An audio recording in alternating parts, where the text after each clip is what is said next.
Magandang araw po, Ralph Atkins mula po sa probinsya ng Loob, Luzon. Isa po akong tricycle driver at ang gamit ko po ay isa pong TMX Supremo, 8 years old. Pinasubukan po sa atin ng aking pinsan na si Monmon at ang kanyang partner na si M sa Power Pills na ito.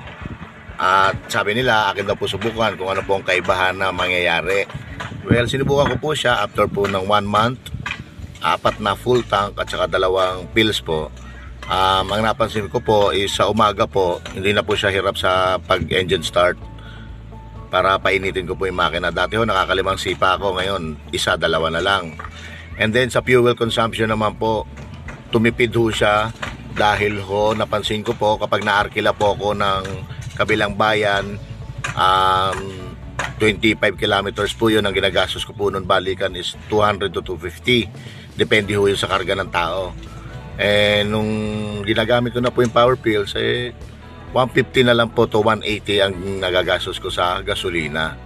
At saka dun mo rin, naramdaman mo rin yung kakaibang hatak niya pag tuwing paahon ka na, kasi may mga karamihan dito sa lugar namin, paahon po yung mga kalsada paglabas na ho ng bayan. May isang kalsada ho dito na hindi ka makakaahon kung 4 ang iyong kargadang tao. Sa awa naman ng Diyos, dahil gamit ko nga itong Power Pills, 5 kayang-kayang umahon doon sa kalsada na iyon. Kaya maraming salamat at napasubukan natin itong Power Pills. Sa aking pinsan, maraming salamat din dahil malaking katipiran at gumanda pa yung hatak ng aking motor. Maraming salamat.